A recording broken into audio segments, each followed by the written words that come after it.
Hi, my name is Dawn, and this is Have That Talk. I want to talk today about the anti-feedback sandwich. Now, the feedback sandwich is something that everybody has heard of, and probably everybody has also experienced. And this is where a piece of negative feedback is sandwiched between two positive statements. Something like, well done on your presentation last week, but you were umming and ahhing so much, I couldn't really follow. But I'm sure you'll be better next time. You're a great speaker. How does it feel to be on the receiving end of something like that? It's kind of confusing, isn't it? In fact, the feedback sandwich has become so widespread that if somebody approaches you with a compliment, you're almost bracing yourself to receive the negative ham in the sandwich. Surely there must be a better way. And this is what I want to introduce today. It's something that I developed based on my experience in change management, coaching, and nonviolent communications. And it's a framework that has 5 components. REACH, REACH. So the first component, the R, stands for report. And this is about what you've noticed, your observations, not your opinions or your conclusions or your judgment, just what you've seen and heard. Something like, I've noticed you've been coming into work quite late recently. So these are the specific observable facts.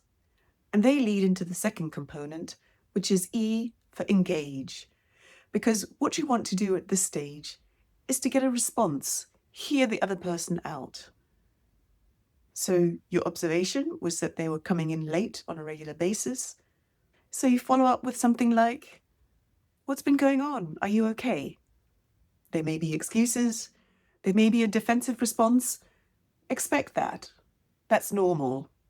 But you want to keep them engaged to really get to the bottom of what's been going on, the underlying issue. So you listen, you ask follow-up questions, you really try to understand. And then you go to the next phase, which is A for articulate. You're pointing out the impact that this situation is having on the team, on you, on the business, whatever the context.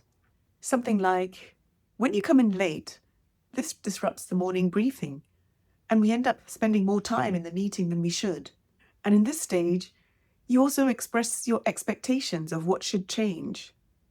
I really need you to be on time because this is impacting 15 other people. Or if you find out that perhaps there are personal reasons for this person coming in late every morning, you would then articulate something like, this may mean that we need to shift your tasks, and this is something we'll need to discuss as a team. Are you okay with that? Which takes us to the fourth point, which is the commitment phase. And here, you want to not only express your expectations, it's about co-creating the next steps so that the person you're giving feedback to can take ownership. For instance, so what ideas have you had about how to resolve this? And then go back and forth to come to a mutual agreement. And the final phase of the REACH model is the H for hold accountable. And this is something that many managers miss because sometimes they think when you have the conversation, you've ticked the box, it's off your desk, you can move on. Actually, that's not the case. You need to keep an eye on this. You need to maintain oversight. Not in a micromanaging kind of way, but just not forgetting about it. It's not all said and done. Schedule a follow-up meeting within a reasonable time frame to check in and see how things are going. This is what holds the other person accountable. It's also what makes you a better leader. When you express an expectation and get that commitment from your team, you follow up, you stay with it until it becomes the new norm. So, to recap, report on what you've observed and noticed, no opinions, no judgment. Engage with the other person to listen and find out what the underlying issues are. Articulate the impact and the consequences of those behaviors and what you would like to see change. Commitment through co-creating and agreeing on a possible solution.